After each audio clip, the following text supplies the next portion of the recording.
Thank you very much. Many thanks to the organizers, to Professor Laukinchi, to Lingnan University, and to all of us. Hello to the partners, members, friends of the Global University. This will be a new lecture dealing with the neoclassical growth theory, or rather with a critique of this theory, aiming at justifying ways out of the neoclassical mainstreams. By growth theory, I mean the analysis that the neoclassical authors propose of the processes of capital accumulation and of increasing production in the long period.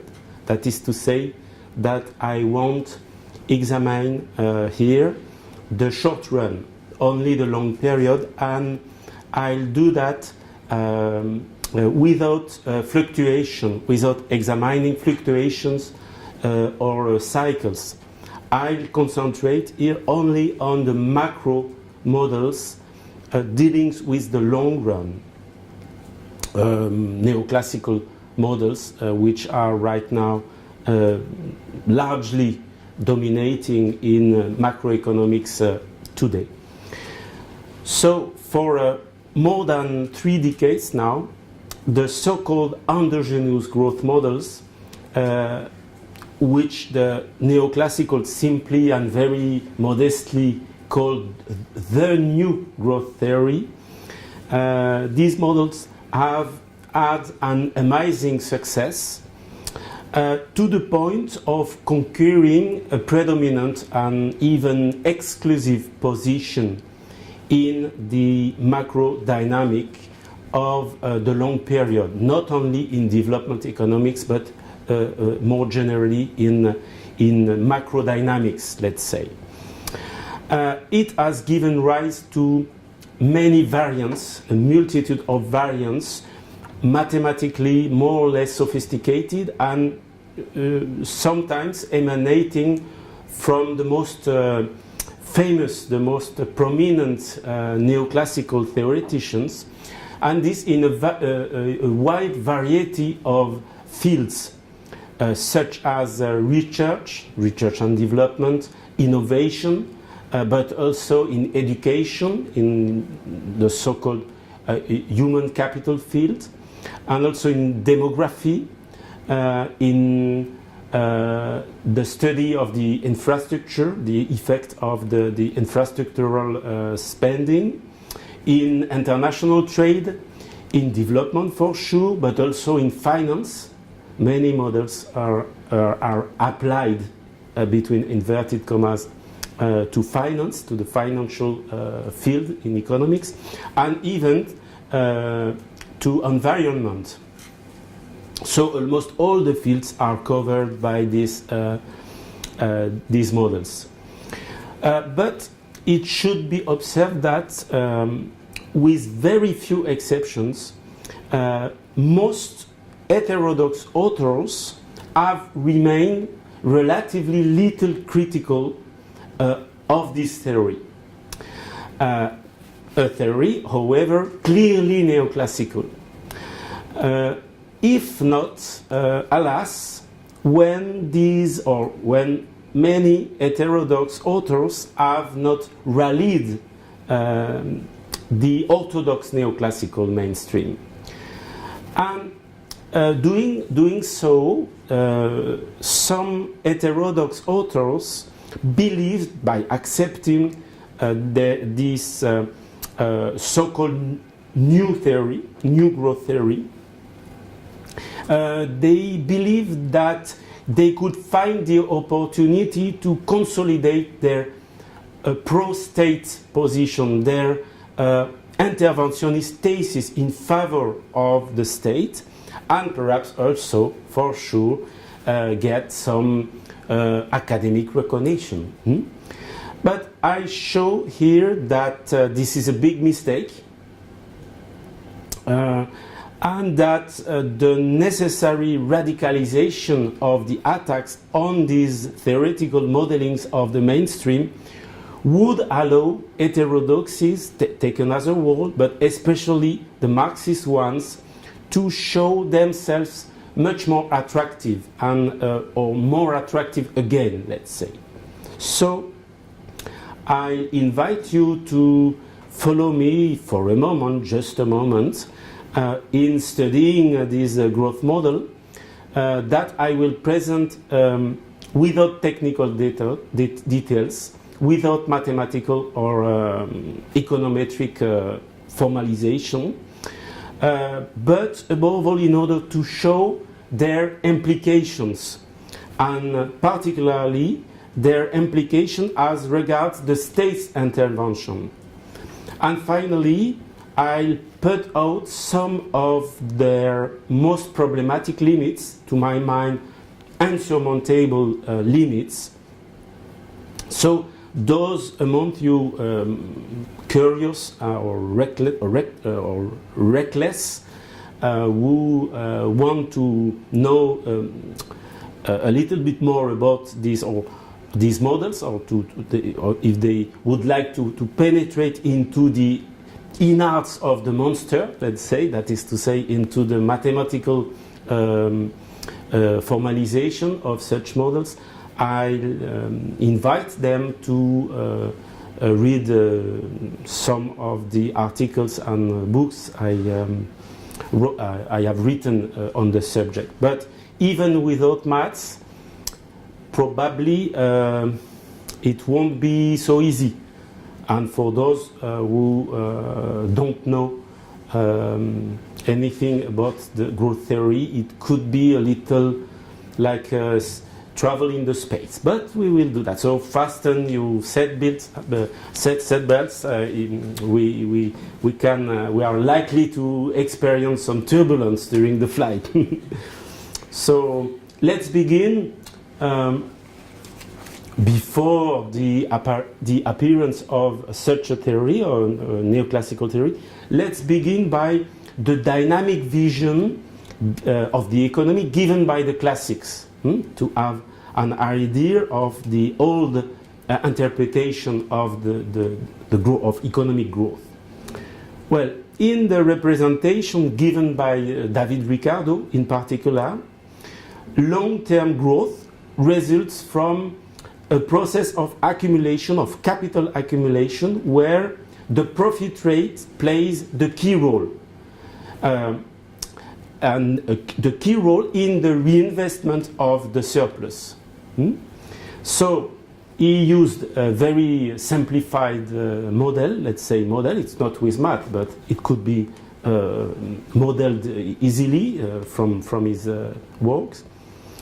So in a Ricardian simplified, let's say, one sector model, that is to say agriculture being taken as the main sector, the sole sector of the economy, the increase in production is, according to him, the consequence of a higher rate of capital accumulation, which itself depends on a profit rate sufficiently high for the capitalist and sufficiently high to answer the increase of the wage fund, that is to say, the increase also of the employment, thus finally, or leading to growth, the growth of production, the growth of the agricultural output of the economy. However, said Ricardo, along with capital accumulation, operates the decreasing returns law.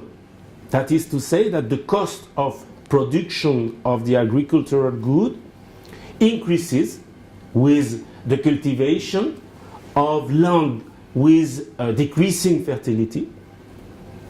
Then the relative shares of rents and wages increase. And this because of the increase of the price in the subsistence goods. So, and also of the wage rate, the nominal natural wage rate. Thus, this causes a declining trend in the profit rate. Okay? So accumulation will stop when the profit rate is really reduced to a minimum, answering only the simple reproduction of the system, okay? Of this Ricardian system, which remains identical in its reproduction. Then the steady state, the so-called steady state, is reached. That is to say that a permanent, stable regime with zero growth rate, with a population, a capital, and an output which remain constant. Okay? And in such a system, technical progress plays a very important role, but a role which is only able to postpone the deadline of the steady state. The steady state is, according to Ricardo, absolutely unavoidable, inevitable. Okay, so the technical progress is very important, but it will remain insufficiently sustained in order to prevent the exhaustion of growth in the long run. Huh? I'm speaking about the long run. So the only outcome is opening to international trade and the exercise of the principles of comparative advantages. Okay, that is to say, the outcome of this model is the need to open the economy in order to avoid the inevitability of the steady state. So there is a pessimism associated with this vision, but beyond this pessimism, the Ricardian, or let's say more generally the classical explanation of growth, reveals the complexity and the relevance of several key mechanisms mobilized to analyze the nature, the very nature of capitalism as a dynamic system. This is very important in Ricardo's work and also the classics works in general. This is this vision of that's why history was important for them. And among the key concepts mobilized by the classics, we could mention, for example, the division of labor, or the extension of the markets, or a very large, a very broad definition of capital, including the worker skills, for example, especially in the works of Adam Smith, or the role of the technical progress, as I mentioned it with Ricardo, or the role of labor productivity, or even in an author like John Stuart Mill, the idea of external effects, externalities, and even of collective consumption. Okay, so all these concepts we could also mention because it's an atypical classic economy. But Malthus, for example, the idea of some disadjustment in dynamics, disadjustment between balance and effective demand, okay, announcing Tiers-Monde and even Keynes. For sure, Marx was also in this theoretical debate, but let's say the continuity between around this idea of demand, balance, and effective demand, we have a line between Malthus, Tiers-Monde, and Keynes. Okay, but the important point here is to underline that in the main authors of economic thought, up to John Maynard Keynes, and including John Maynard Keynes, we have we can find in filigree the idea of a downward trend in the profit rate. Okay? When when capital accumulation is pushed. Okay? We have a downward trend in the profit rate. This is a common idea from Adam Smith up to Keynes in almost all the currents in economics. That is to say that you have that for sure in Adam Smith when he's saying that the profit rate is going down under with the wealth of the nations and under the pressure of competition. But you have also this kind of idea in Ricardo and in John Stuart Mill, and even in Malthus' work, we have that. I'm saying even because Malthus was a very atypical classic author. He was atypical because he was the soul being against the Jean-Baptiste Say's law, okay, against the so-called law of the outlets. So we have this idea even at the end of the 19th century in the founders of the marginalist current of the very first neoclassical economics, such as Jevons, adopted also partly this idea of a downward trend in the profit rate. But as far as the state is concerned, the determination of its intervention consists for these classical authors, most often than not, in deducting the constraint imposed on the individual agents from their freedom. That is to say, in clarifying the conditions under which the state becomes, in spite of the limits imposed on individual liberty, a tool of the realization of this liberty. Okay, an instrument to achieve this freedom itself. So it is quite important here to dispel the idea of the uselessness of the state in these classic economist works. Okay?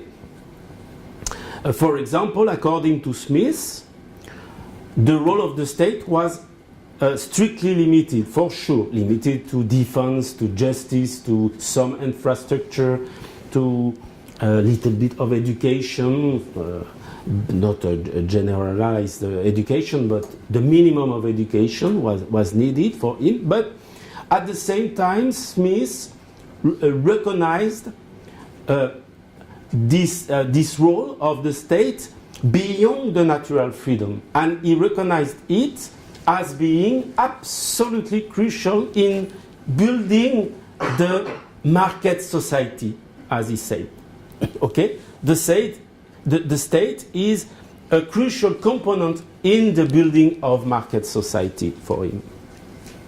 So, even though they admit market failures, the classical theoreticians were still unable to pinpoint the criteria for sharing between what is in the field of the self-regulating market and what should be the state's responsibilities. That is to say that the issue of the status of the state remain in its relationship with the economy, with the rest of the economy, with the social, civil society, to speak like Hegel.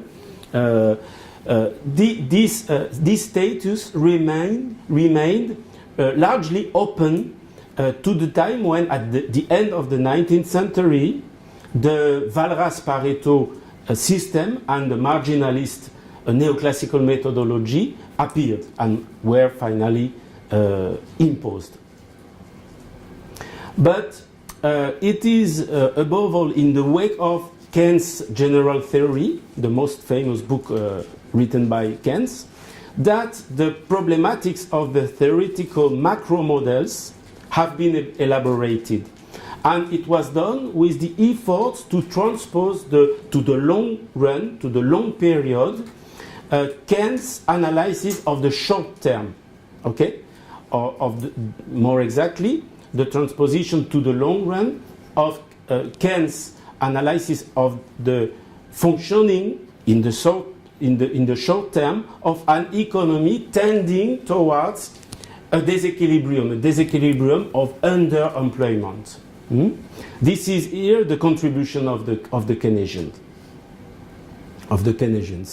So Keynes' interpretation had to be seen in a dynamic perspective of long-run growth path. And this was made possible by a double integration. The integration of the supply component of investment, and secondly, the integration of its dynamic interaction with demand. That is to say, the multiplicator and the accelerator effects. Thus, Keynesian authors were able to justify a state intervention in demand restoring policies. We will see that more precisely later. Okay? The aim of which being to ensure that the entrepreneurs had sufficiently profitable prospects to encourage them to invest and to use their unused production capacities. And that was just after the 1928 crisis. That was just after the Great Depression, and the reflection after the Great Depression, and this kind of reflection was mainly impulsed by Keynesians such as Harrod and Domar, who wondered about the capacity of a capitalist economy to experience steady and sustainable growth. So it was a question of building in dynamics an aggregated representation of Keynes' static framework whose conditions of equilibrium are to be defined. So the functioning of these models is based fundamentally on capitalist investment decisions. Okay? And according to the Keynesian vision, the equilibrium of the goods market is said to be realized when there is an equalization, when there is an equality between ex post savings and ex ante investment. So this requires technically investment and output growth equal to the quotient of the propensity to save to the coefficient of capital. And it corresponds to the so-called guaranteed rate. It was called the guaranteed rate, transposing static equilibrium into dynamics in the long run. So it is the fixedness of the propensity to save and also the fixedness of the coefficient of capital that makes it possible to obtain a regular balanced growth at a constant rate. But this growth rate, this growth path, given by this so-called guaranteed growth rate, turns out to be, in fact, a very highly unstable equilibrium. If a shock occurs, the system doesn't tend to return to the equilibrium through the play of self-correcting mechanism. In fact, any deviation is cumulative. Every shock produces an aggravating effect. Thus, the growth at guaranteed rate is achieved on a so-called knife edge. It was called a knife edge, okay? That is to say, very exceptionally. And in this model, this is the instability of GDP growth that is underlined as a major characteristic of the dynamics of capitalism. Okay, that was the main conclusion of the first generation of this Keynesian model, the instability of growth under a capitalist regime. Now, guaranteed growth ensures full employment if guaranteed growth rate equals to the growth rate of population, that is to say, the natural rate. So, the existence of a regular balanced growth path called of golden age requires that the GDP and investment grow together at the natural rate. Okay? That is to say, the rate of the growth rate of the labor force, of the population, if you prefer. Consequently, a balanced growth with full employment is highly unlikely for these Keynesians. Okay? And this because propensity to save, capital coefficient, and population growth have three distinct dynamics. Okay? They refer to behaviors which are independent of each other. I mean, these three elements are very different in nature: social, technical, technological, and demographic, okay, in nature, respectively. Propensity to save, social, coefficient of capital, technological, and population growth, demographic. Thus, they can only meet an equality exceptionally or fortuitously, okay? That means that this system is mathematically overdetermined. That is to say that in general it has no solution. Thus, as this model is not equipped with some kind of disposal of centripetal forces allowing its stabilization, it will be the state, and only the state, which takes the role of an exogenous regulator. Okay? The state has to intervene as an exogenous regulator in order to avoid the oscillatory tendencies of this model, and finally, in order to make coincide the guaranteed rate and the natural rate. So here, two main axes of argumentation are articulated. First, there is an opportunity to guide the economy in depressive phases, especially in phases of or in periods of unemployment or of underemployment. And this which results in an autonomous investment corresponding to public spending, for sure. Okay?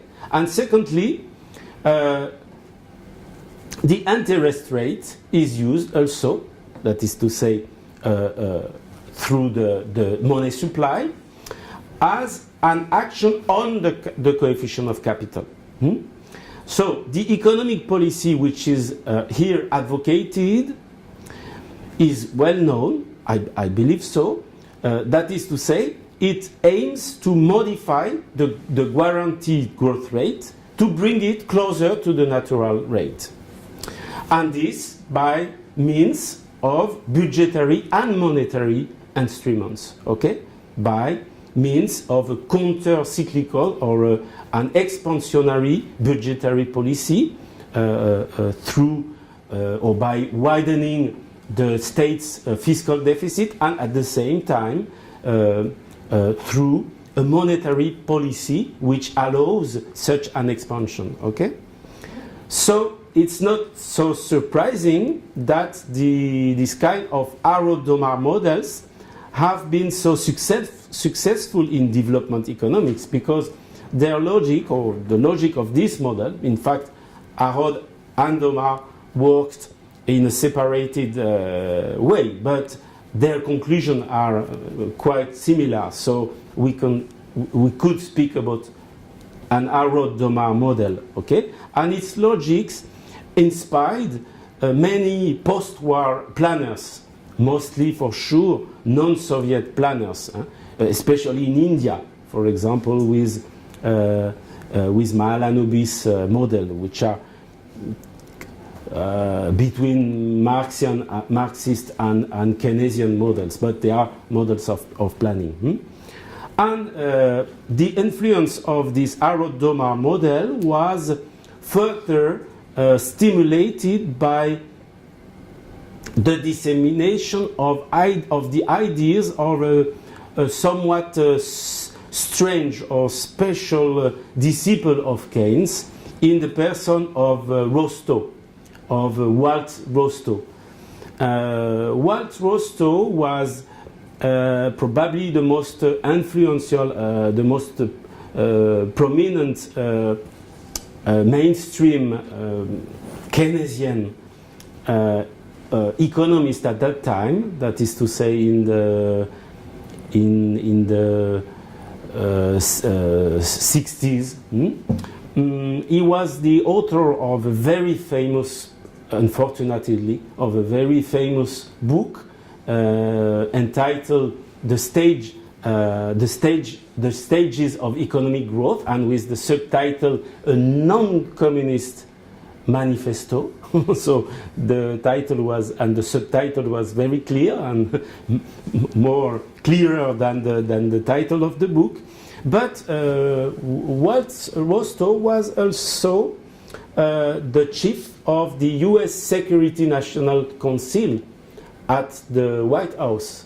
So he was directly working under the commandment of the President of the United States. So he could supervise not only the Vietnam War, but also directly the assassination of Che Guevara, for example.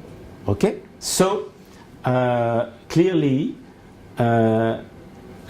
all these economists are doing economics for sure, but they are doing also politics.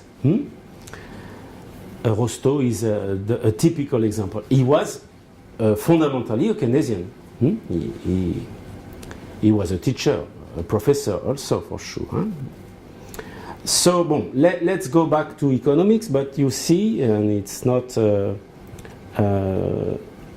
without importance, you see that there is politics into economics.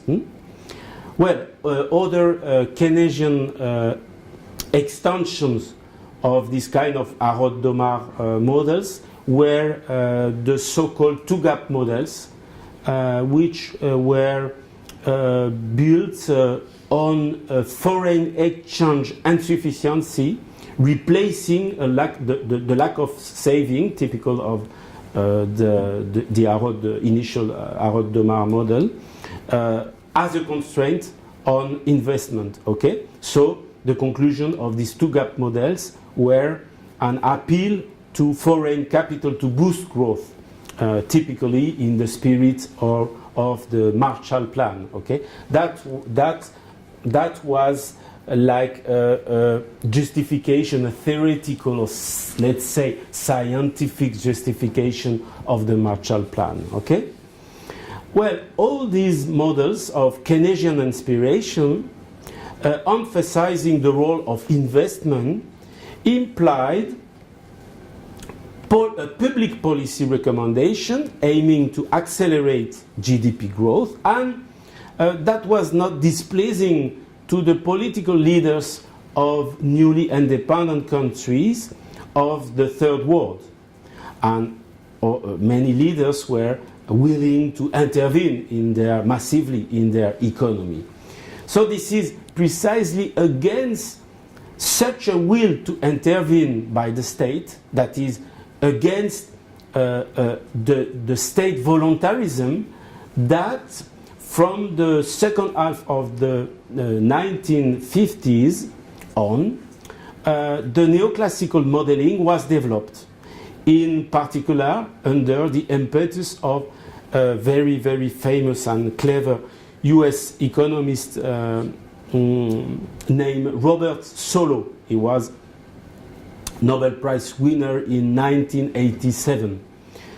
And this neoclassical modeling proposed, as we shall see, a mechanism of market self-regulation, bringing balanced growth to the permanent golden age regime.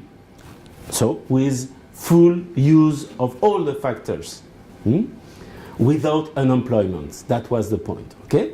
And this corresponded to flexibilizing the factorial structure of production, involving an endogenously calculated productivity of capital, average productivity of capital. In such conditions, the solution to the Keynesian over-determination problem, do you remember? The Harrod-Domar model was mathematically over-determinated. So there were several possibilities to overcome this problem, and it had to lead to the endogenization of one of the three previous elements. Do you remember? The propensity to save, the coefficient of capital, or the population growth. And this opened up several opportunities. In fact, three main opportunities, referring to very distinct and very distant configurations. Okay? The first one, under a Malthusian approach, the endogenous adjustment was made possible by a change in the natural rate, which could become a function of the level of per capita income. That was, let's say, the neo-Malthusian approach, the neo-Malthusian manner to endogenize one of these three elements, and it was the case, it was the way taken by Avelmo, for example. The second way, the second possibility, was that of the post-Keynesian, and it was the flexibility of the propensity to save that answered internal regulation, so shifting the debate, the focus on income distribution, okay? And that through differentiated saving function. Typically, it was the way proposed by Johan Robinson, by Kaldor, by Pasinetti, for example, okay, among others. And finally, it was also assumed by questioning Keynesian rigidity of the factor structure and of wages, that the coefficient of capital itself could be variable in relation with the capitalistic intensity. And this with a factor substitutability and a total flexibility of the capital output ratio. So it is precisely this later solution, that is to say a variable coefficient of capital, that the neoclassical theoretician adopted by responding to the double challenge in Keynes of the instability of growth and of the unlikelihood of full employment. Okay? So let's see a little bit the neoclassicals from the standard model to optimal growth. Robert Solow, who was a one of the PhD students of Vassily Leontiev, as were other very famous economists, such as Paul-Anthony Samuelson or Vernon Smith or Minsky, so very diverse and also very important economists.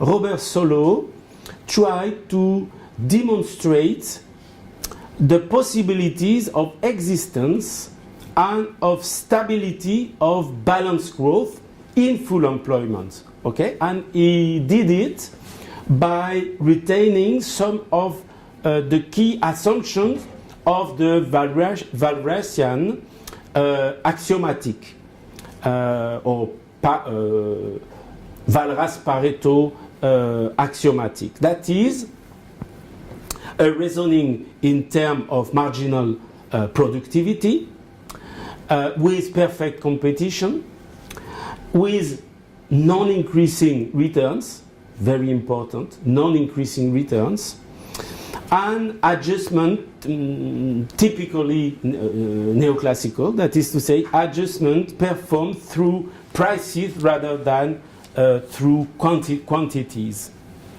So the productive system provided by Solow was technically described by a production function, a two-factor production function, capital and labor, with a substitutability between capital and labor, giving through a variable coefficient of capital, and this gave a multitude, an infinite number of productive combination. Okay, why? The flexibility of all prices, I mean the prices on the goods market, the prices, the wages, the interest rate. So all the prices were flexible, and this made the model tend towards equilibrium. So market competition offers automatic price adjustment mechanisms to quantities. Production is then pushed until the marginal productivity of the factor are equal to the prices, and the factor remuneration are distributed according to their productive contribution. So a hypothesis of convexity in the technology, mainly of non-increasing returns, leads to retain a so-called well-bred functional form, that is to say, a production function without big mathematical problems, okay? Without increasing returns, shortly. So the production function is concave, that is, with constant returns to scale, but with a decreasing return on capital. Hence, we can get a secured possibility of existence, of stability, and of uniqueness of the equilibrium. And it was an equilibrium regulated by equalizing investment with saving at all time. And it was for sure also an equilibrium of full employment. But full employment was maintained because it was postulated. In fact, it was postulated in all markets by factor substitutability according to flexible prices. So prices vary and induce capitalists to adjust the capital coefficient in such a way that the guarantee rate and the natural rate come to be equal. So it becomes possible to determine the path of capital growth which ensures the full use of all factors and the corresponding trajectory of growth. Then the problem of the existence of an accumulation path compatible with the natural growth rate was resolved. When the economy has reached this level of per capita capital, it is then on its equilibrium path, which is characterized by a growth in output, capital and labor at the same constant rate, which is here the natural rate. Thus, the neoclassicals prove against the Keynesians the possibility of a permanent regime of balanced growth at natural rate. The adjustment is made not by a stroke of luck, but as a logical effect of the meeting between supply and demand, with a malleability of capital. And this malleability of capital made it possible to select the equilibrium value answering regular growth and maintaining full employment. Okay? If the system is on the path, it remains here. If not, contrary to the Keynesian model, the Arodoma model, self-correcting mechanisms allow stability, whatever the initial point, whatever the base run point, let's say, by convergence towards a full employment, regular, balanced growth. So the growth rate of permanent regime given by the demographic change, which is exogenous, is independent of the saving rate, and every change in the saving rate will have effects only on the level of the product and of the product, and not of the output, if you want, the final output of the production function, and not on the growth rate of this output. Okay, the effect is only on the level of the product, not on the growth rate of the product. Thus, that means that the state intervention is no longer required. Okay, I leave here. I leave aside here a very important but very long and very technical part of the literature concerning the state in optimal growth, because I want to move forward. So, okay. Well, what was the role of the state in such new, hold on, but at that time new neoclassical growth model? In fact, the analysis of the state action given by the neoclassicals have long remained attached to the issue of the efficient financing of public spending rather than of their potential impact on economic growth. And this led the neoclassicals to insist mainly on crowding out effects operating at the expense of private savings. Okay? For them, the influence of the state was perceived very negatively as penalizing through effects, negative effects on investment. Okay? And effects aggravated by price distortions and weakening in competition. So the vision of the state by this first generation of neoclassical was extremely negative, in fact. I mean, except the mathematical branch dealing with optimal growth. But it's very specific and, I mean, branch very close to planning. For sure, the neoclassicals cannot accept even the idea of planning. Socialist planning, can you imagine that? Impossible. But when you look at such models deeply, it's obvious that they are so centralized that they are planning models. But they cannot openly say that they are planning models. So because they rejected the idea of the intervention of the state. So this is very contradictory at the same time. Okay, but we have to look at these models as they are. That is to say, they are planning model. So it,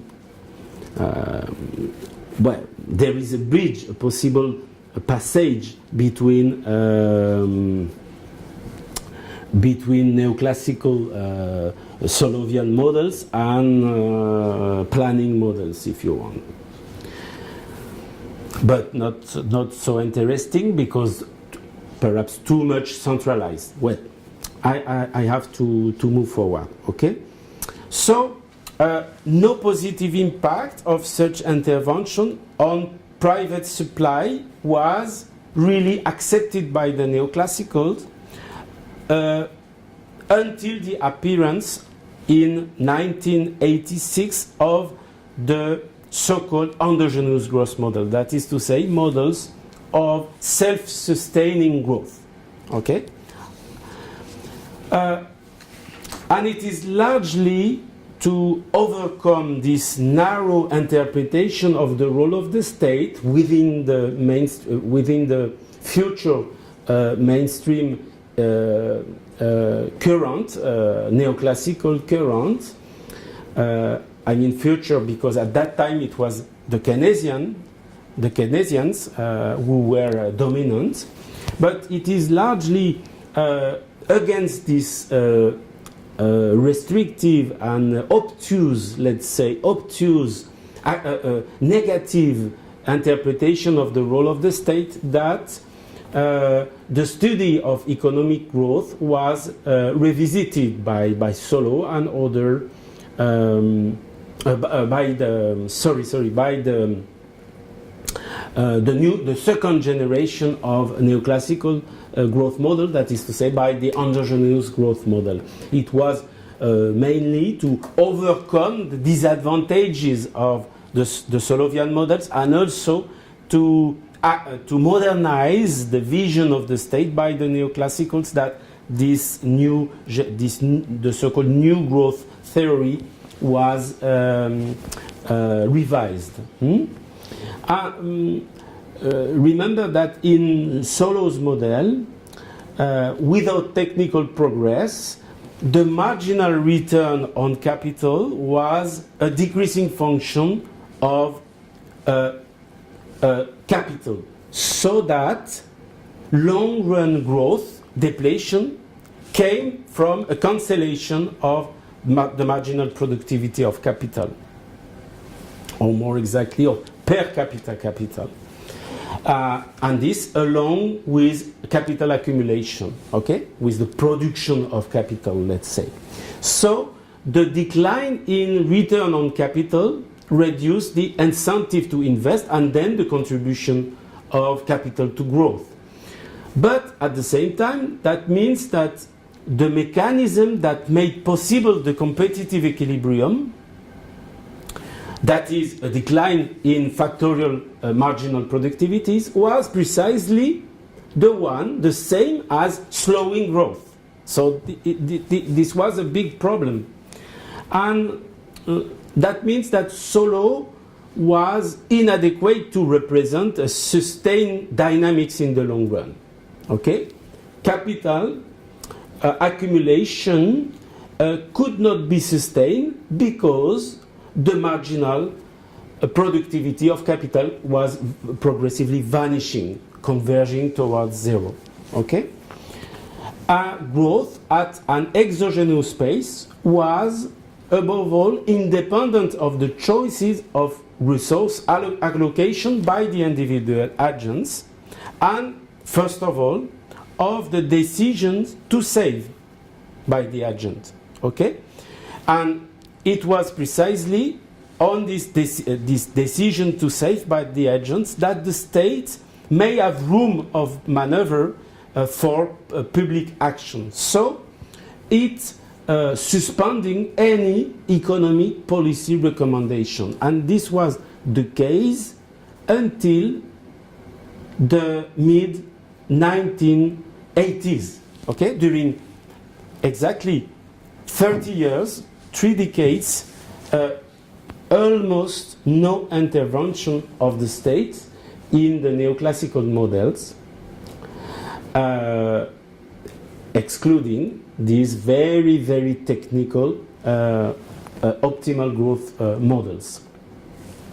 For sure, we had also empirical econometric problems because the empirical studies that explored the methods of calculating the TFP, the total factor productivity, in the framework of a solo model, led to the observation, quite unpleasant observation, that the increase in the usual factors of production, that means capital and labor, was not enough to explain growth. Okay? That means that other engines were playing, but they were not integrated directly in the factor accounting for GDP increase, and they were only represented by time. They were a function of time. What has long been called the solo residual, given by all these econometric studies, represented in fact, as Kenneth Arrow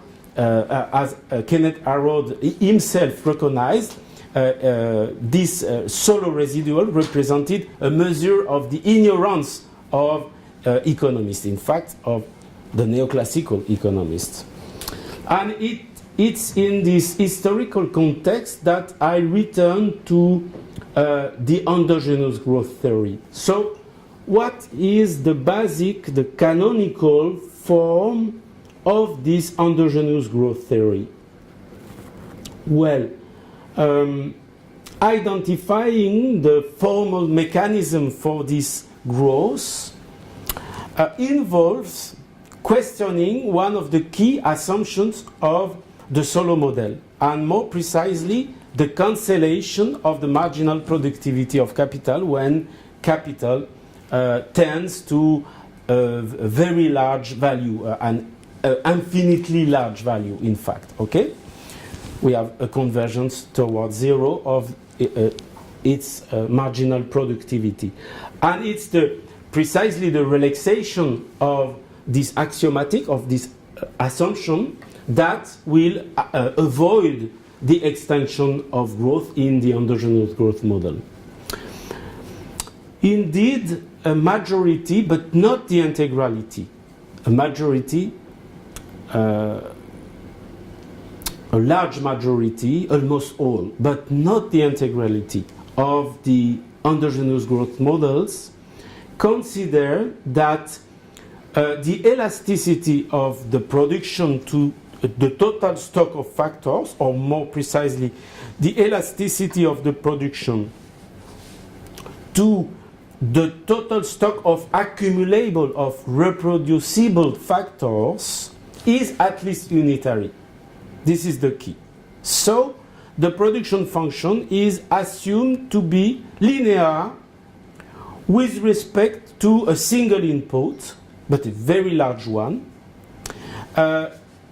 then is characterized by the constancy of its returns to scale, but also the constancy of the marginal return of this large input. Okay, this single aggregated input supposed to be homogeneous to the product. This is a huge problem too, but I have no time to speak about that. But the problem of the homogeneity of capital is also very important and completely absurd hypothesis. But okay.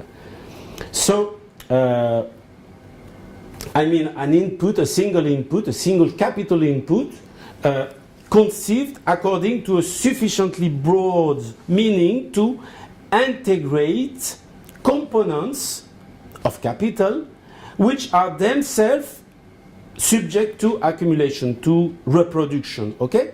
That was the case for human capital, or to knowledge, if you consider knowledge to be a capital, or infrastructural capital, physical capital, but always capital. Okay? So you have to consider all these components integrated in this large single input of capital as capital. This is also very important. And it is a hypothesis of linearity in the relation linking output and this capital that is found at the heart of the basic form of the endogenous growth model called AK. The interest of this AK model is in this AK model, you have a production function which is y equal AK, where y is output, k is this huge capital and the single input, and a it's the margin, the apparent productivity of capital. Okay, an apparent productivity of capital which is considered to be an exogenous constant. Okay. And in this AK model, you have the growth rate of the economy, which is endogenized. That is to say that it is determined by the marginal productivity of capital and by the saving rate. Okay? Well, the interest of this AK model is to suggest that constant returns, global constant returns, are sufficient to exhibit a permanent, a perpetual, an endogenous growth, okay, without need of or without need to resort to increasing returns, which are quite problematic in their relationship with imperfect competition. So, a basic writing of AK consists in eliminating all fixed factors in order to combine only accumulable or reproducible factors into a broad K. Okay? K, whose marginal productivity is no longer cancelled with the production of capital, when the production of capital increases. Okay? So, the growth rate is defined by the productivity of capital and the saving rate being itself linked to the utility function parameters, that is to say, to the elasticity of intertemporal substitution and the parameter of the preference for the present. Then we have in this canonical so-called AK model, due mainly to Rebello, an economist named Rebello. So we have in such models the higher the productivity of capital and or the higher the propensity, let's say, the propensity to save, that is to say, the lower the preference for the present and the lower the aversion to risk, the higher the growth rate in the long period. Okay? This is the logic, summarized, briefly summarized. So with overall global, let's say, constant returns, a self-sustained growth becomes possible, and the saving rates determines this time not only the level of the product, as in the Solovian model, but also, and above all, its long-run growth rate, a growth rate which is endogenized. And as the state can act on this saving rate, we understand all the states involved, not only by the explanation of the role in the accumulation mechanism of these different components of capital, okay, but also,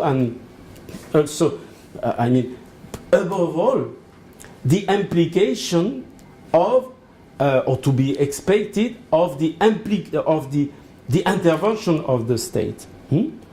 The implication from these dynamics in terms of public action. Another originality of this generic endogenous growth model is found in its prediction of the absence of systematic convergence between economies. So, an intervention of the state may consist, for example, in modifying the growth path of a country that is stuck, that is locked in a poverty trap, so as to make it catch up with the leading country. Okay? Thanks to the action of the state. Well, we have also several limitations in this AK model. The first one being related to the assumption of unitary elasticity of the output with respect to this total capital stock. That is to say that this model is deliberately placed on a knife edge, on the famous knife edge, and this is a huge problem. Okay? That is to say that you have to articulate the micro level with the macro level. So it is needed to postulate a production function at the level of the film set to equilibrium. And it's only under such a micro hypothesis, this condition of micro equilibrium at the level of the film, that you can get a macro function which can be at unitary returns. The second problem is that general problem or technical problem for the moment is that the model considers that all production factors are reproducible. In the AK model, all the production factors, all the inputs of the production function are considered to be accumulable. So, integrating non-accumulable resources, such as land or even simple labor, let's say simple labor between inverted commas, or exhaustible natural resources, brings increasing returns to save. So this creates serious difficulties in preserving a competitive framework. So there is a big problem in this way too. If you introduce even labor, the population, or without speaking about human capital, sorry, or if you introduce land, or if you introduce natural resources, you immediately change the configuration of the model and you have increasing return. So you cannot remain in a framework of competitive economy. And thirdly, the model leaves completely unexplained determinants of this very earth of growth because of a too broad definition of capital. And it is precisely the exploration of this earth that neoclassical authors undertake. These authors of the endogenous growth theory. And their models remain or considered very diverse growth engines. Their reflection on the endogenization of technical growth, thus of growth itself, go back to old micro hypothesis of non-convexity, especially increasing returns. But increasing returns are not are presented to be the core of these models, but in fact they are not at all the core. Okay? I will explain that later. What are the great theoretical models and the associated public policies? Let's begin by Paul Romer's first models. The aim of Romer, who is a neoclassical theoretician coming from the University of Chicago, the aim of Romer was to solve the problem of the exogeneity of growth met by the neoclassical who wanted not to abandon the perfect competition in their attempt to enrich, to revise the old Solovian model, for sure, vain atoms. For the condition imposed on them to maintain a convexity in the technology, that is to say, a concavity of the production function, required integrating technical progress as the only exogenous engine of long-run growth. Okay, remember Solo. This was relevant insofar as technological activity is an economic one, for sure, is economic in nature, but this also made technology a public good, that is, an unpaid good. Because with constant returns to scale, the remuneration for private use factors fully exhausted the income, according to the Euler theorem. And if we were to consider a specific remuneration for this technical factor, to take into account incentive to undertake efforts likely to lead to technical innovation as a result of arbitration motivated by a logic of profit, okay, it would amount to questioning the underlying condition of the endogenization of the TFP term. So all the originality of the first Paul Romer's models was to establish a compatibility between, on the one hand, increasing returns due to the presence of some externalities, we will see, linked to knowledge or to R&D, and on the other hand, the competitive equilibrium needed for the resolution of the optimization program. So it was necessary to build a model with an endogenized total factor productivity, integrating an additional factor of technical progress with externalities that increase return to scales, okay? But an additional factor which would be itself accumulable, that is to say, without decrease of its marginal productivity. Thus, Romer's approach focused on the treatment of the increasing returns assumption.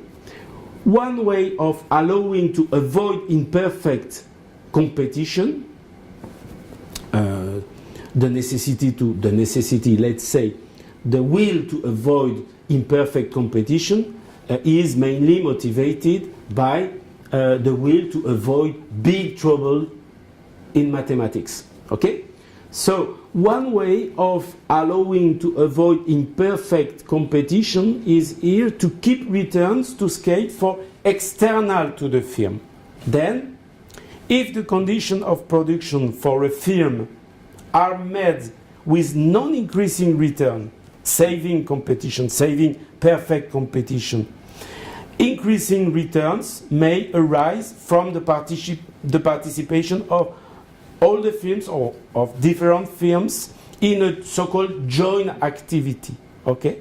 Since the increase of the market size can give each of them externalities, some externalities, giving after the increasing returns at the global level. It is a little bit technical, but quite important to have the ideas quite clear on these models.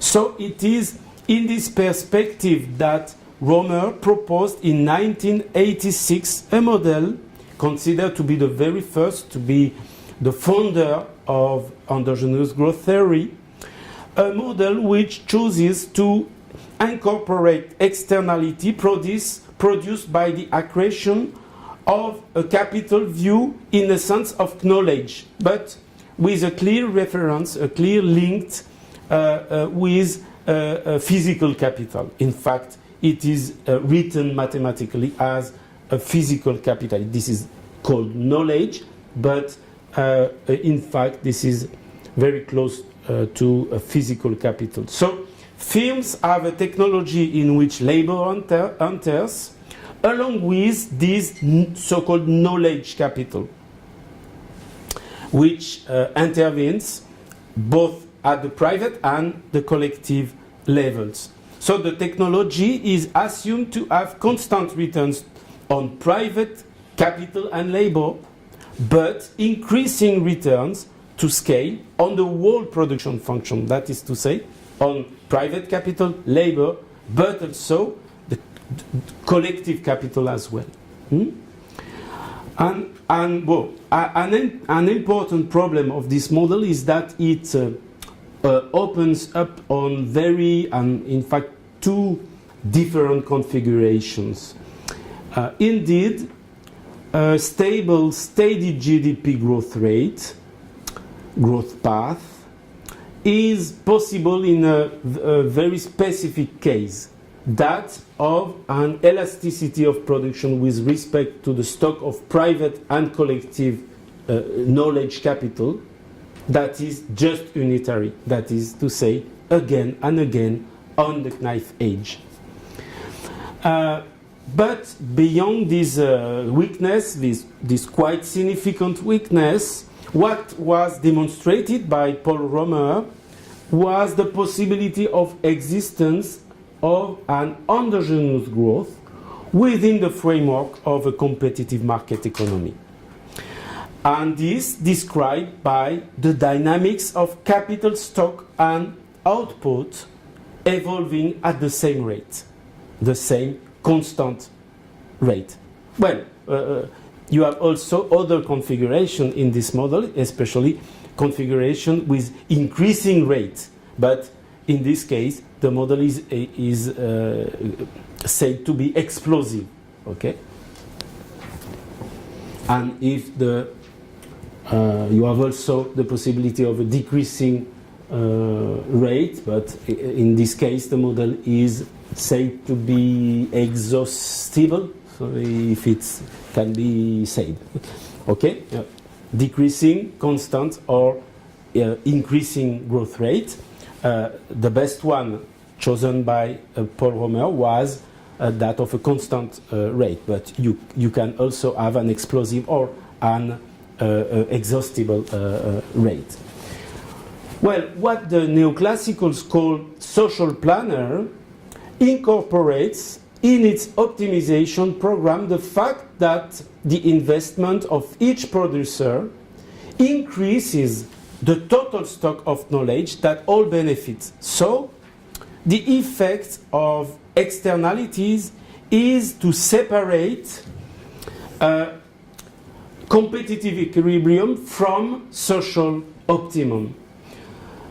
So, we have a space for the intervention of the state.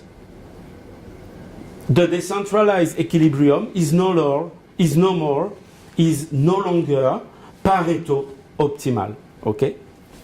And the state will intervene in order to have for the centralized equilibrium the Pareto optimum, okay?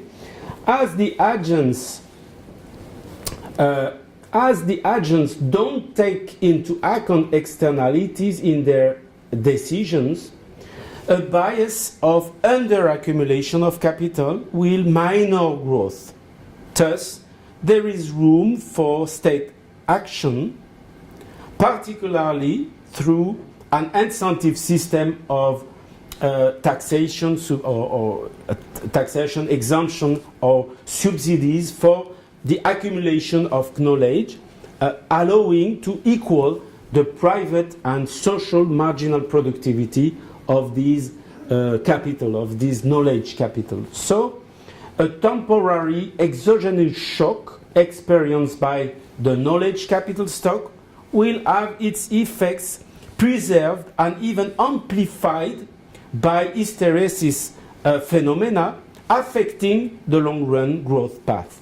Thus, that means that the impact of economic policies is directly integrated into the growth rate.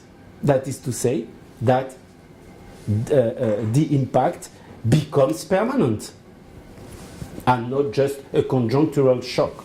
In 1990, Romer presented a second model, a second version of this model, in which the source of growth was this time in technological knowledge derived from research and development, okay, with a specific R&D sector, with a hypothesis of linearity of the process of the knowledge stock, which ensure this long-term endogenous growth. And in this second model, subsidizing private R&D was recommended by Romer. Then, no, it was before. In fact, it was in 1988.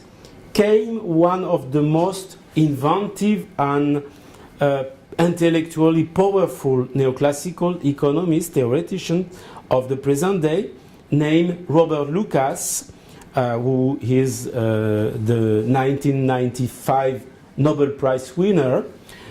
He was the economist, the theoretician, probably one of the most important, who led the most decisive attacks against Keynesianism in the 1970s.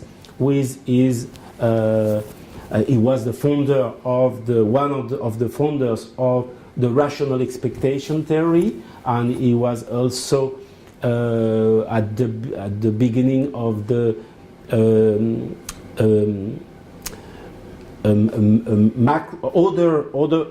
other kind of macro dynamic models, but concerning the short run, called the RBC, the real business cycle. So, what is important for us to right now is to underline that Lucas also provided the neoclassical mainstream with a model in which human capital, this time, was increased by the decision of the private agents to invest in their own training.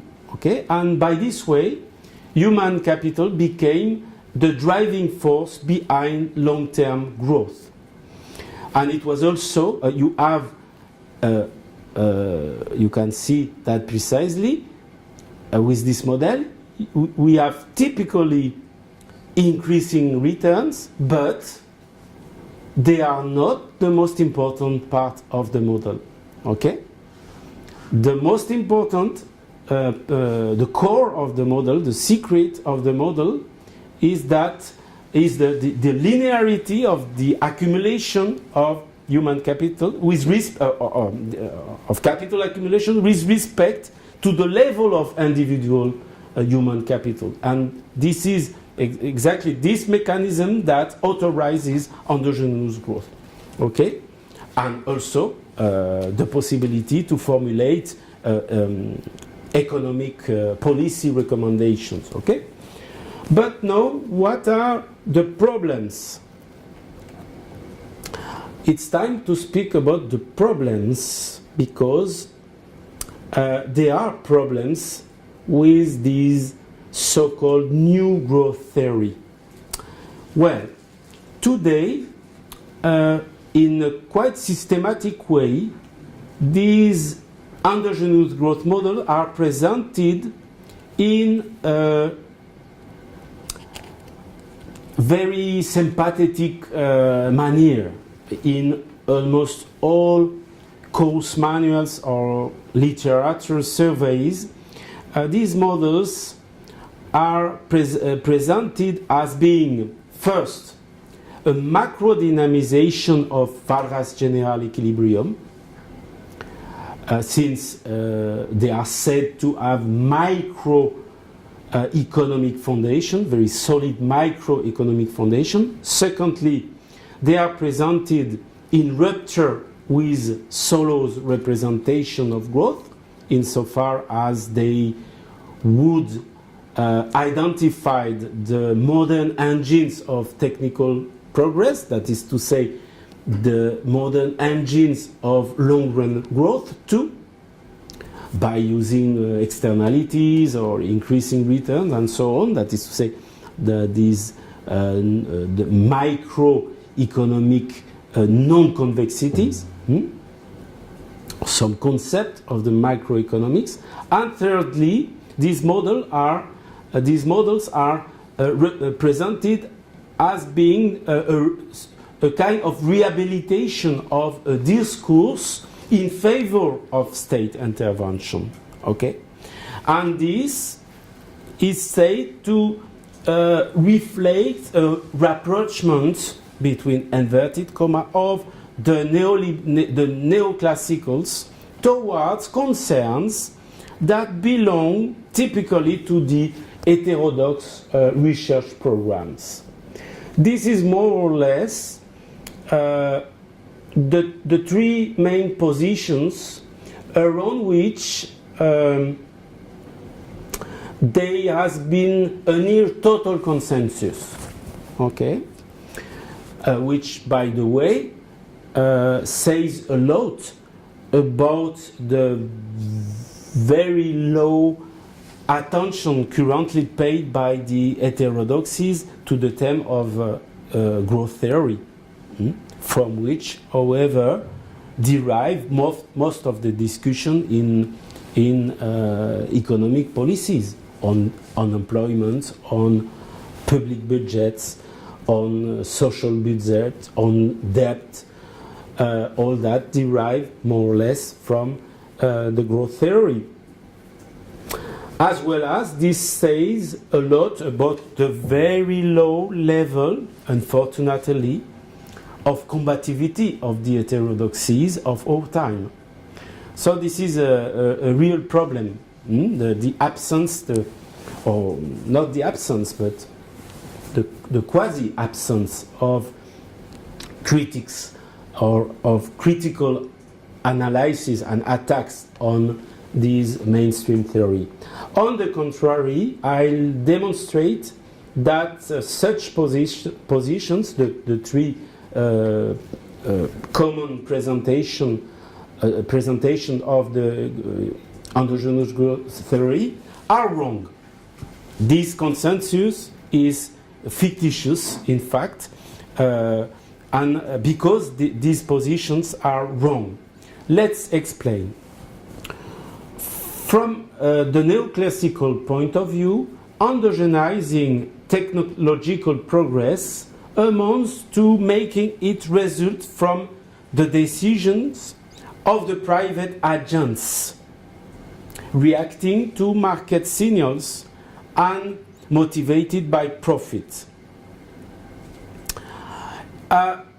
It would be better indeed to speak about technological progress resulting from the decisions of one single agent, because these models formalize an aggregation that always refers to the behavior of one single agent, of the behaviors of Robinson Crusoe on his island.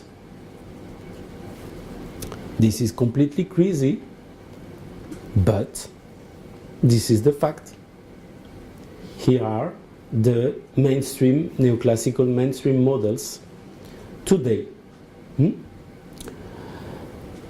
The many neoclassical formalizations elaborated in endogenous growth theory are to be analyzed in one way or another as models with one unique agent called representative, an agent which is both worker and capitalist, an agent in whom all economic activities would be accomplished.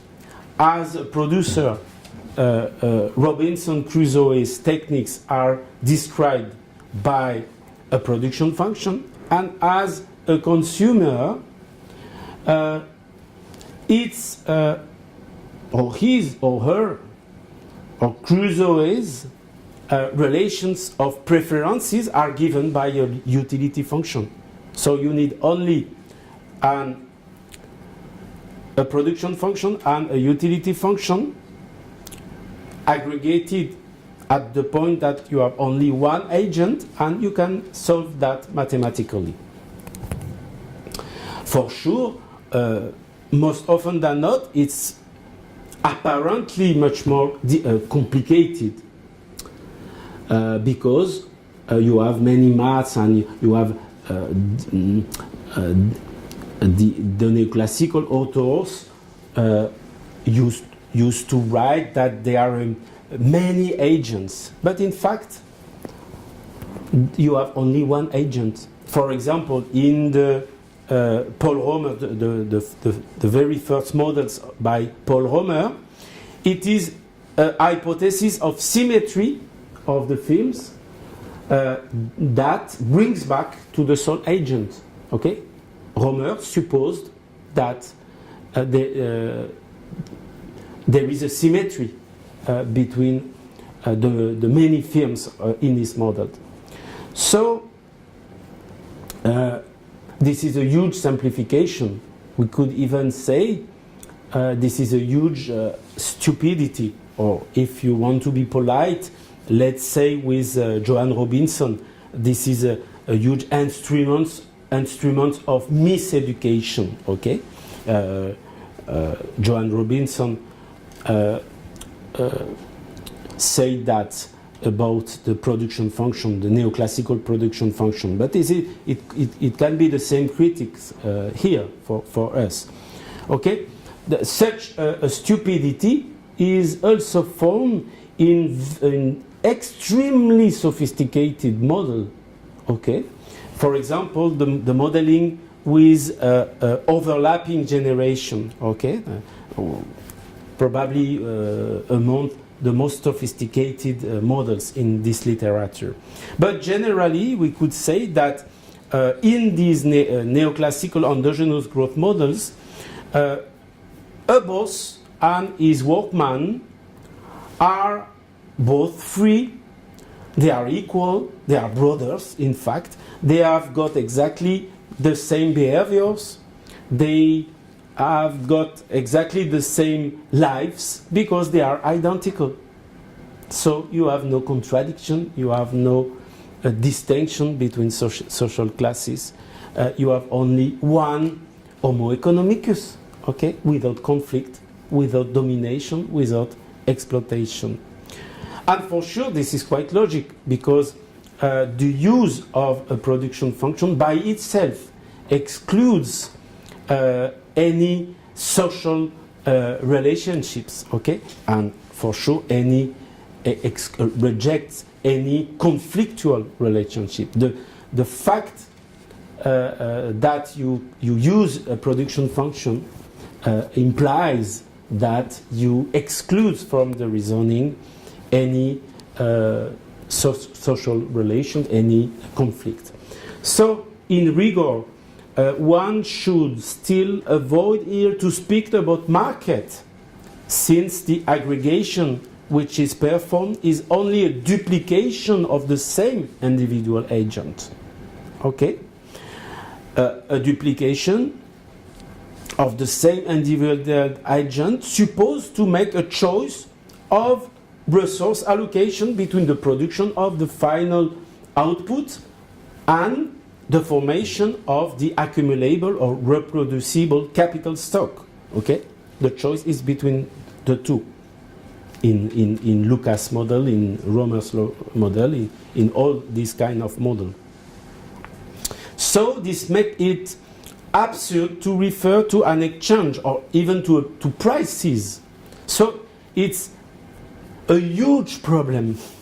This is completely absurd. But these models are quite the sole available models in macrodynamics today.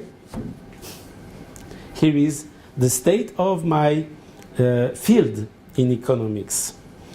And faced with this huge problem, which is also quite worrying, in terms of determining the remuneration of capital, which is also one of the main goals, one of the main purposes of the neoclassicals, is to determine the remuneration of capital. Okay? In front of this huge model, the neoclassicals are at stake. Mm-hmm. That means that modeling endogenous growth, therefore, requires renouncing Walras' ambition of solving the issue of coordinating decision of a multitude of individual agents, and even, not less important, it implies the abandon of the ambition of defining what a market economy is. So, and the critics, this kind of critics generally is not done against these mainstream models. They are simply used. Thus, the idea, too widely disseminated, that such endogenous growth models would formalize a dynamized general equilibrium is completely false. In these macro models, the lack of any microeconomic foundation is obvious. They have no, these macro models, macro dynamic models, has no micro foundation, microeconomic foundation at all. Okay?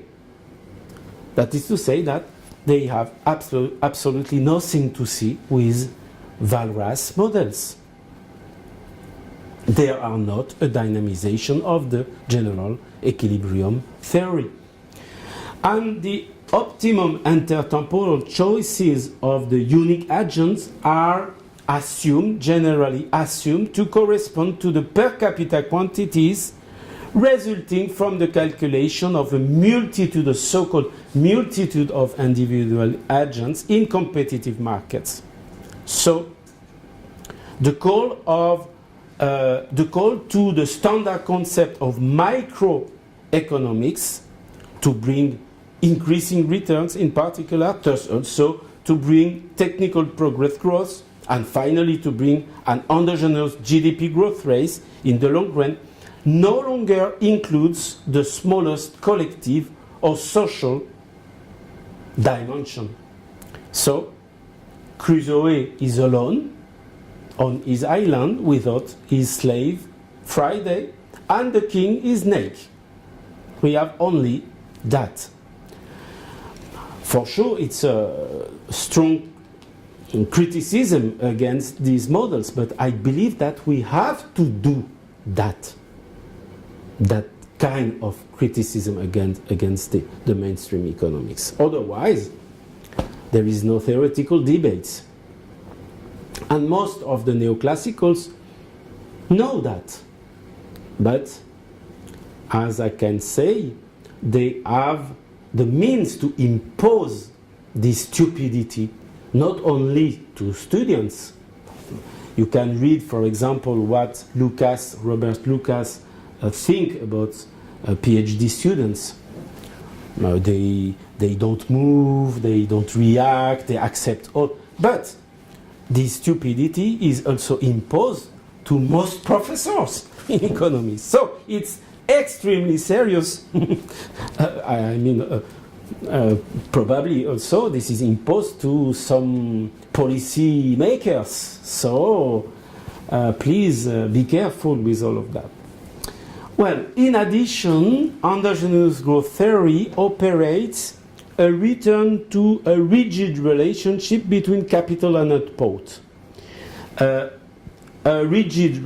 linear relationship which is perceived in the linearity existing at the heart of these new models. It is precisely this apparent similarity with the old Arrow-Domar Keynesian modeling, of which Robert Solow dismissed, that reveals one of the reasons why so many commentators thought fit to bring the young endogenous growth theory closer to the old Keynesian dynamics. But there is here a big misunderstanding. And this forgets the essential. I mean, endogenous growth models are models of supply and not of demand. Demand is completely and curiously ignored by them. And the public policies they carry hold investment for a flow which increments forms of capital stocks. That is to say, always supply factors and only supply factor exclusively.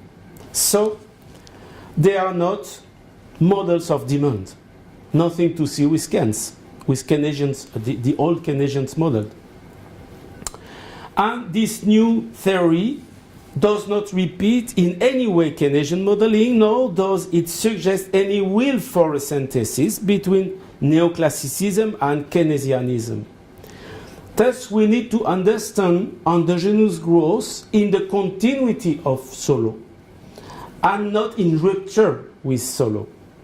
Since, as we said, a linear production function with respect to a single reproducible input whose productivity won't exhaust with the increase of its production, such linearity is sufficient to generate a self-sustained growth, an endogenous growth.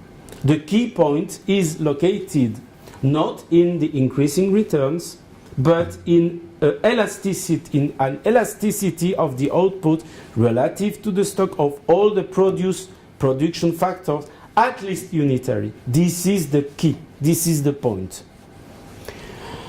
For on closer inspection, Solovian growth and endogenous growth are very close. Okay? The old Solovian model and the new, the so-called new endogenous theory are very close, even though the emphasis is frequently placed in the literature on the presence of externalities leading to increasing returns in order to obtain an internal source of growth depending on variables of accumulation intrinsic to the system only and mobilizing price mechanisms only. Increasing returns, let's insist on this point because it's very important. Increasing returns constitute a sufficient but not necessary condition for endogenizing technical progress. I mean that endogenous growth, that is self-sustained permanent growth, can be mathematically demonstrated, I did it in the past, from the writing of a production function where the returns to scales are constant on all factors, whether accumulative or not. That is to say, all factors including non-reproducible, non-accumulable factors, exactly as in Solo, but at the condition to write mathematically an asymptotic convergence towards a functional form with a unitary elasticity of the final output to a large composite aggregated capital stock, including, at the beginning in the production function, non-accumulable, non-reproducible factors. Okay? But progressively, we have to write a convergence, asymptotic convergence, towards an AK form, if you want. That is to say, the most simple and the most canonical form of endogenous growth model. If you can write that, you have the possibility to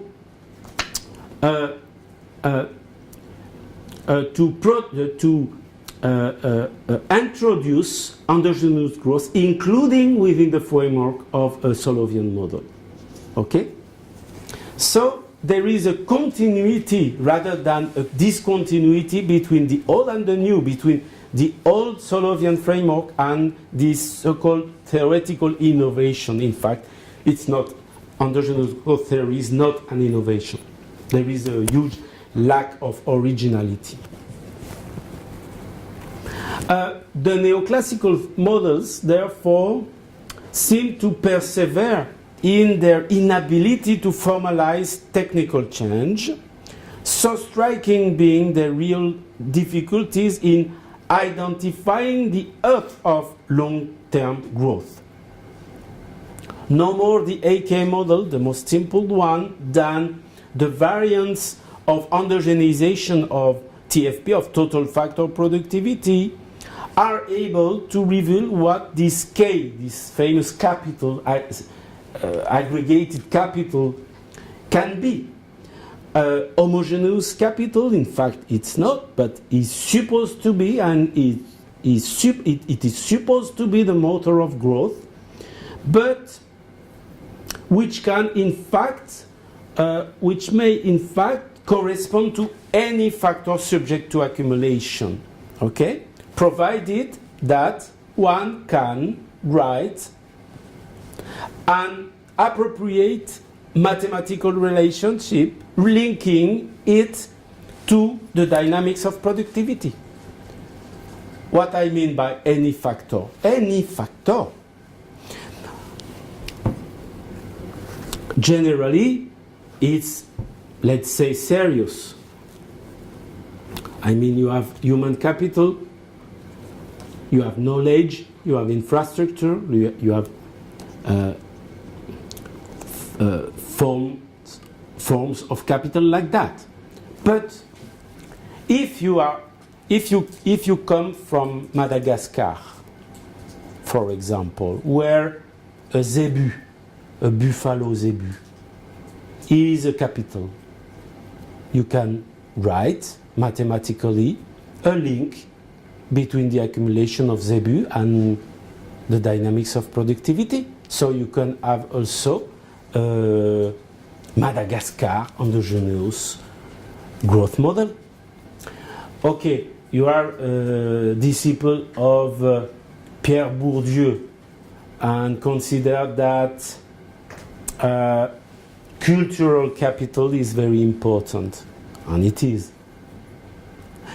Why not write a link, mathematical link between the accumulation of cultural capital and these dynamics of productivity in order to get an endogenous growth? So you can have also a Bourdieusian endogenous growth model. Okay, right now you think that there is a link, as many ultra-liberals, ultra-libertarian economics think, that there is a link between corruption, for sure, up to an optimum, not after, but up to an optimum. There is a link between corruption and growth.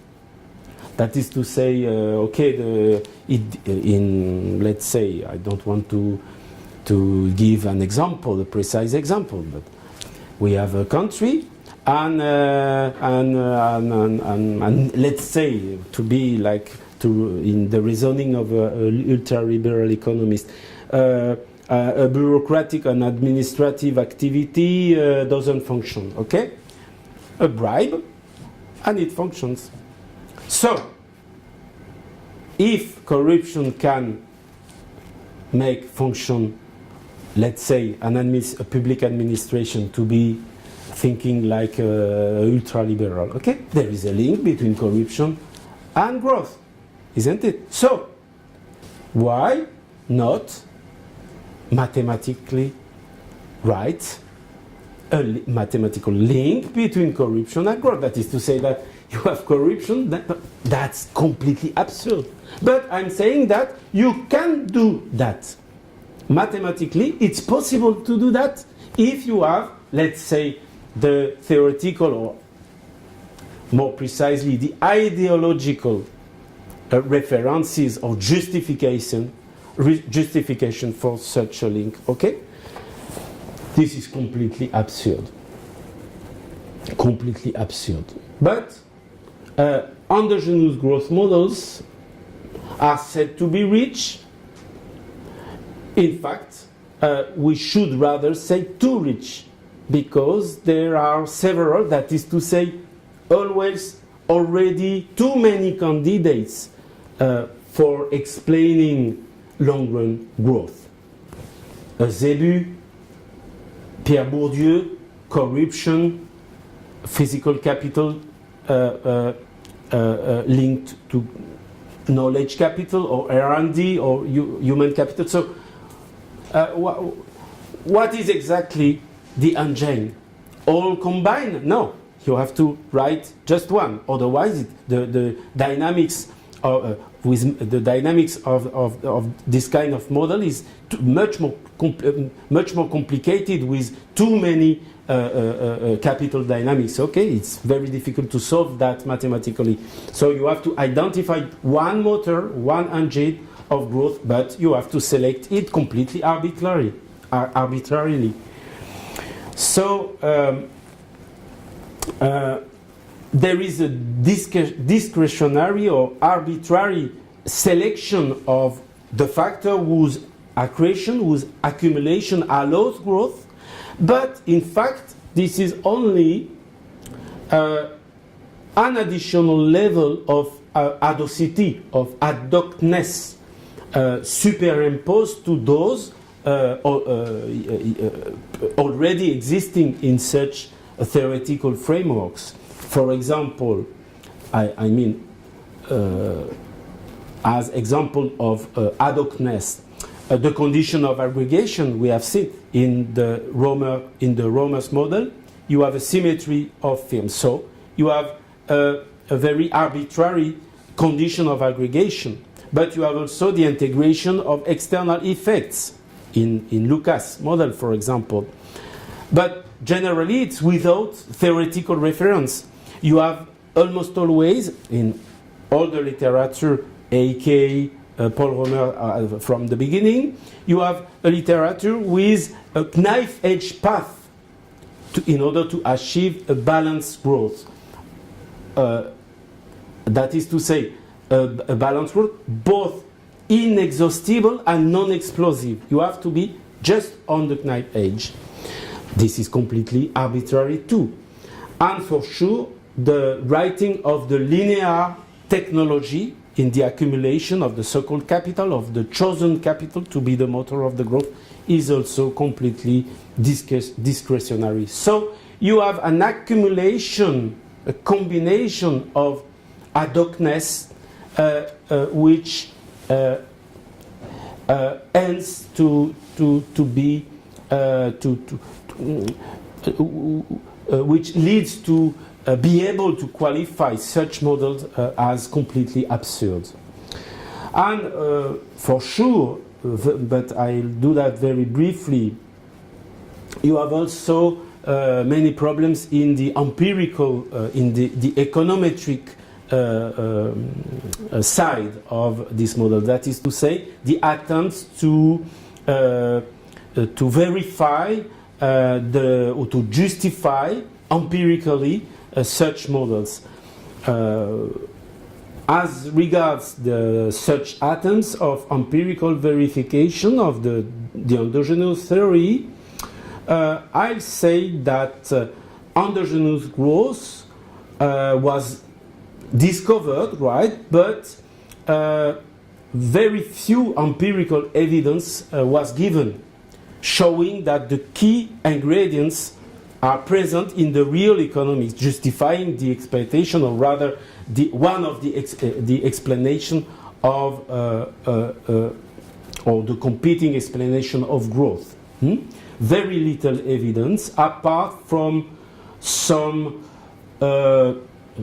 cowardly evidence or very common, very known evidence, as to say that investment in human capital is important, but it's not very new discovery. Okay, in reality, and this is even the opinion of one of the most prominent neoclassical macro economists in France, named Edmond Malinvaud. He attacked such model, as Robert Solow himself did it. He attacked such models in order to criticize the absence of empirical verification of these models. Okay, and even in the field of human capital, I mean in the econometric field of human capital, the expected positive impact of human capital on growth have even been quite often called into question. Generally, it's not possible to clearly demonstrate the positive role of human capital on growth. That's incredible, but that's true, because of many econometric and technical problems. Okay, and this to the point that it's not excessive to argue that neoclassical macroeconometrics has not yet provided convincing evidence of the validity of endogenous growth models. So what kind of reactivation of the state would be possible? Indeed, the contribution of the new endogenous growth model is mainly due to the circumvention of the mathematical pitfalls accompanying the macro dynamic integration of non-convexity, such as externalities or increasing returns. And the issue associated with such an integration is crucial for the neoclassicals, because it leads to an invalidation of the so-called well-being theorems, an invalidation of these well-being theorems, which in turn finally entails the authorization of an intervention of the state into the allocation of scarce resources of the economy. But at the same time, some of the issues most relevant to heterodoxies, the different heterodoxies, such as those related to demand or to income distribution or to unemployment, not even to mention capitalist crisis, are evacuated by the neoclassical methodologies. Okay, you have such an integration of the role of the state, but at the same time, methodologically, you have the exclusion of the problematics typically analyzed or studied by the heterodoxies. As a matter of fact, the conception given of the state by the neoclassical authors appears to be quite problematic, because it is in fact very contradictory.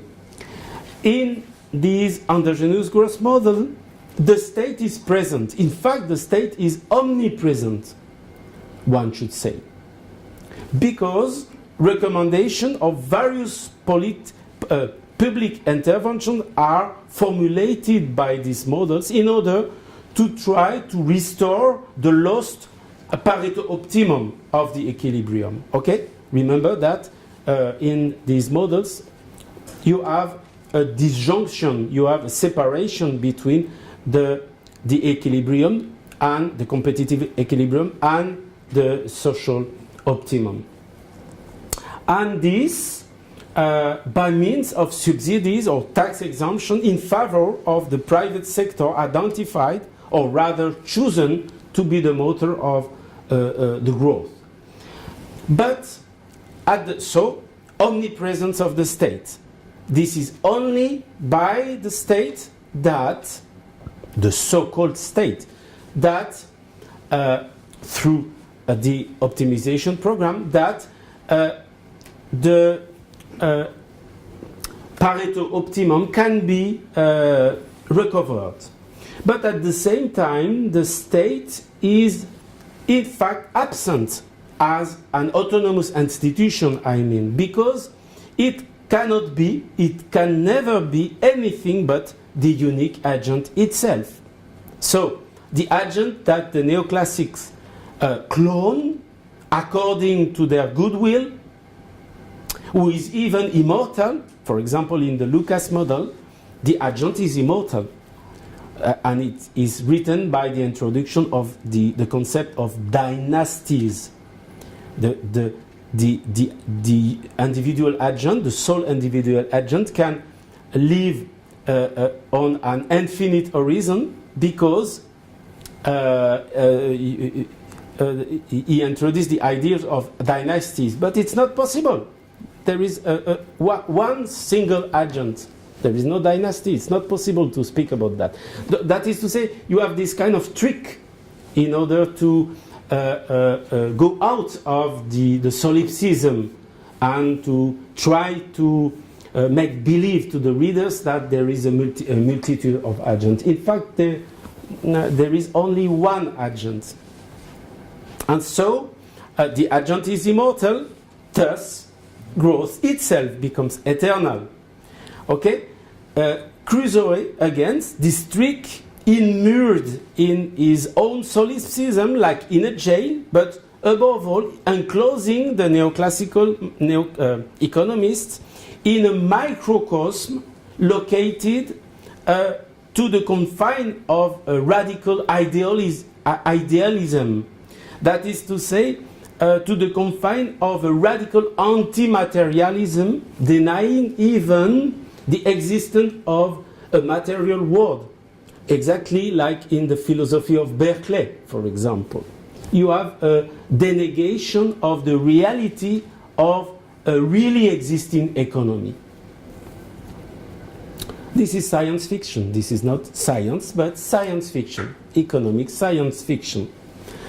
So the neoclassical state can only be taken into account by means of an optimization program in a centralized economy where Crusoe, Robinson Crusoe, still unable to spontaneously reach an optimal equilibrium in competition, in perfect competition, succeed in internalizing externalities by transforming itself into a so-called social planner.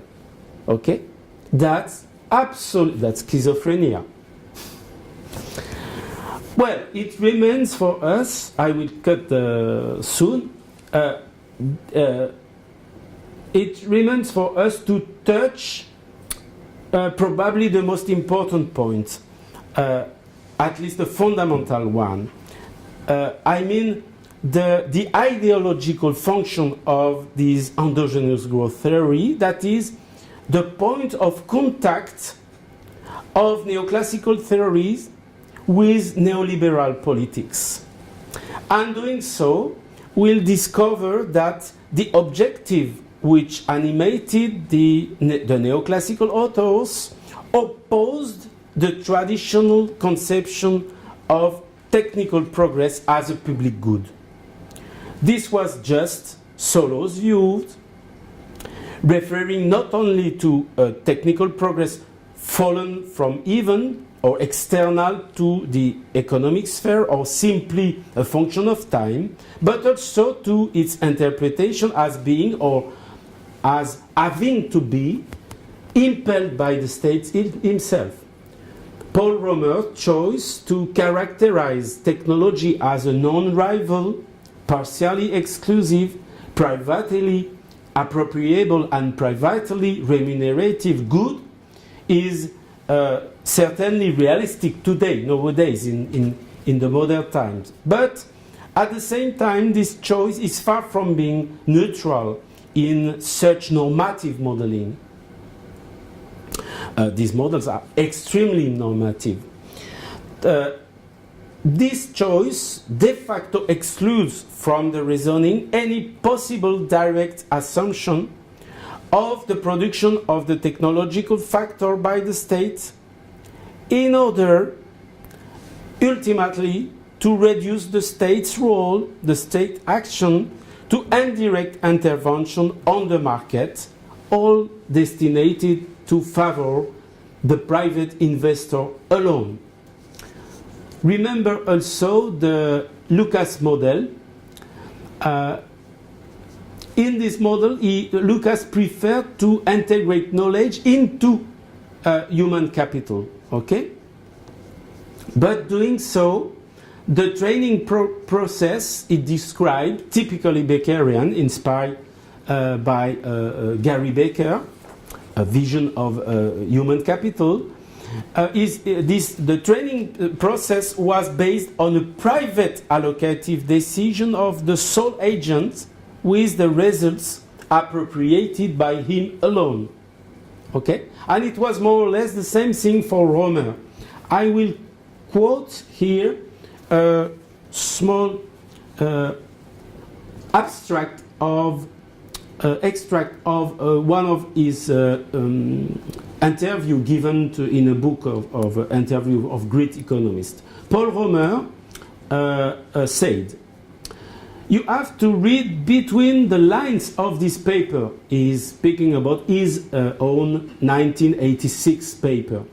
"You have to read between the lines of this paper to know what happens to technology." Solow said that it must be treated as a public good. For this, two variants are presented. The first one supposes that it falls from the sky. Another way is to assume that the state could provide it publicly. I think, Paul Romer thinks, that Solow had in mind these two conceptions, but it really doesn't matter. For sure it matters.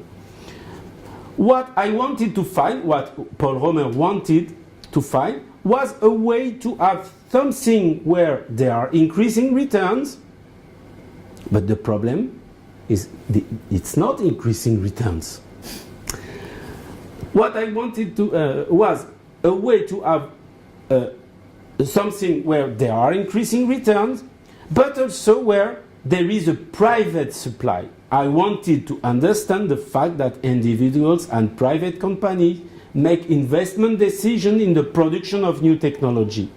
Between the model of 1986 and that of 1990, Romer's two main models, famous models, I worked hard at mathematizing all this, and I was convinced that the public good hypothesis adopted by Solow was not correct. This is clear. Do you understand?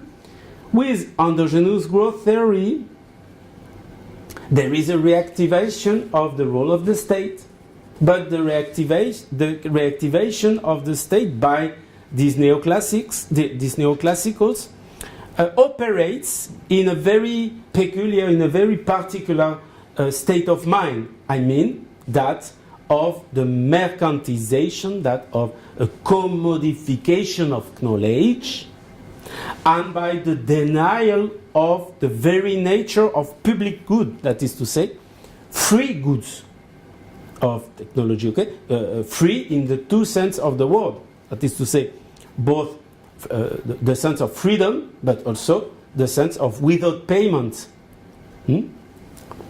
An unpaid good available for the people. That is to say that this neoclassical rehabilitation or reactivation of the states operates by the denegation of common patrimonies of humanity: knowledge, research, education, infrastructure, and so on. And such common patrimonies of humanity are always modeled, are always mathematically written to be assimilated to categories of capital, to be accumulated. That is to say, to be marketed and subjected to an exclusive logic of profit maximization. The neoclassical state is mobilized only to help such a capital accumulation with a view to private appropriation and to private remuneration. In all the fields, for everything, neoclassicism reaches its goal, that of modeling the acceptance of the return of the state, but the return to a state of capital, the state of capital, excluding all the issues of social justice and so on, or exclusively orientated towards improving capital accumulation or capital reorganization also, and no longer for discussion of the needs of income redistribution or of planning, if you want. Okay? For sure, this model often tolerates different interpretation of economic policy and various interpretations of economic policy, and they often leave very open the question of the institutional forms to be adopted in the context of these economic policies. But really, these endogenous growth models take sides, and their bias is political. Their bias is ideological. I mean that there is a political bias in the ideological vision of knowledge and innovation in the sense of Romer, à la Romer. And this ideological vision is dissolving knowledge in an economy where the production of knowledge is strictly closed by monopolistic, marketized, negotiable private patents. Okay, private patents for knowledge. So, like a new process of enclosure. Okay, but for the new engines of growth. Okay, knowledge and so on, education and so on. It is the same thing for the vision of education and human capital proposed by Lucas, by Robert Lucas. Lucas was one of the professors of Paul Romer at the University of Chicago. Okay, and this is a vision. This is the vision going clearly against the reinforcement of a public educational sector. Okay, don't forget that Robert Lucas, was one of the economists, the Nobel Prize winners. I quote it, enthusiastically endorsing the economic program of George W. Bush. Okay, that was for the first, the campaign for the first mandate of George W. Bush. And we could multiply here the example. I will conclude by asking a question, or several questions. How can we understand that the endogenous growth theory appeared in a very precise time space? I mean, in the United States and in the second half of the 1980s. And in what sense can we analyze the links between this theory of endogenous growth and the current real transformation of capitalism? Well, here is my answer. This revised or revisited neoclassical theory came from the big impetus of committed economists within the intellectual establishment that launched the strong offensive against public goods, against public services, against the welfare state. Okay? This neoclassical revival, thanks to the endogenous growth theory, took place in the midst of the Reaganomics era. Remember that. That was to say a period when it was possible to observe simultaneously a worrying slowdown in productivity in the USA in the deregulated United States, and at the same time the Asian miracle. That is to say, the so-called Asian miracle, in which the state, in research and development, in education, in infrastructure, and other sectors, in which the state had played the decisive role in the technological catch-up and accelerated economic growth.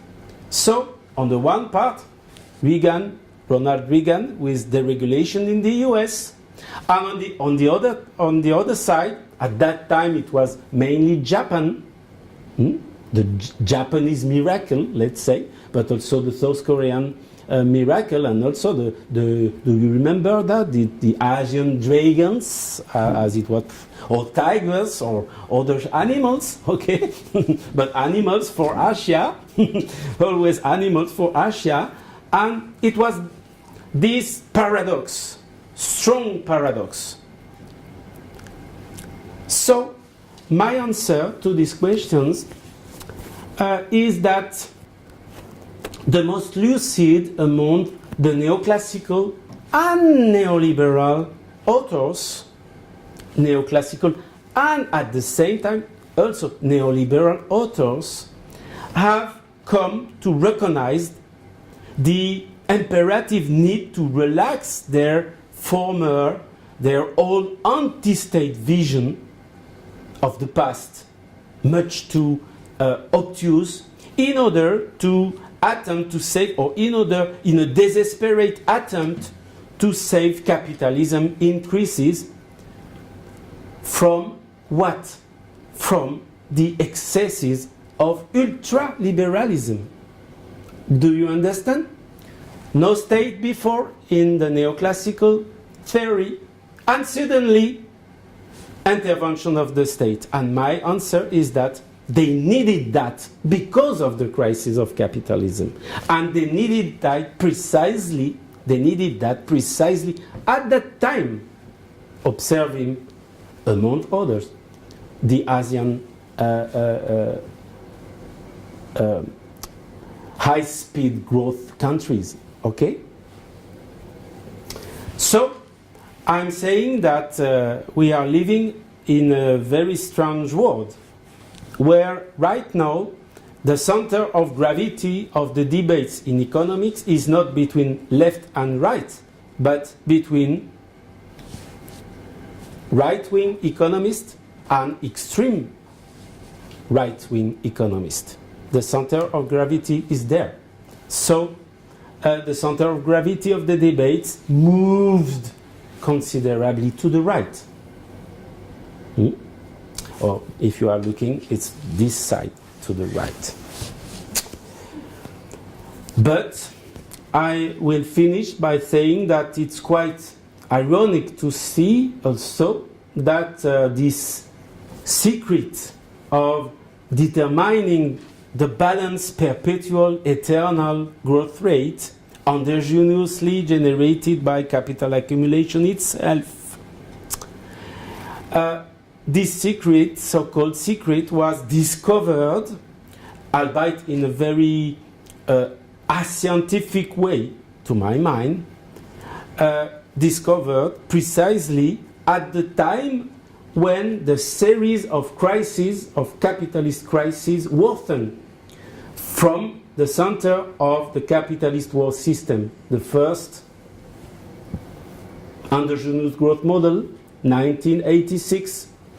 Remember that in 1987 there was the Black Thursday, the great one of the great U.S. crisis in the USA, and after the Mexico crisis in 1994, and after the crisis in the so-called emerging Asia in 1997, 1998, and after the same 1998 in Russia and in Brazil, remember that, and then again in 2000 in the USA with the the explosion of the so-called internet bubble, and together with Argentina and Turkey and Côte d'Ivoire, Ivory Coast also at that time. So a series of crises which was to degenerate,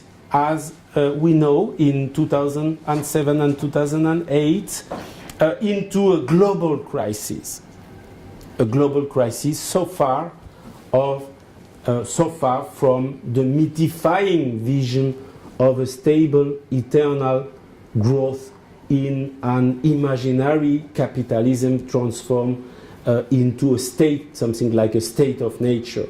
So you have a strong contrast between this theoretical so-called advance and in reality the degeneration of the same structural crisis coming from the end of the 1960s, or the generalization and aggravation of the same structural capitalist crisis up to 2007, 2008 until now.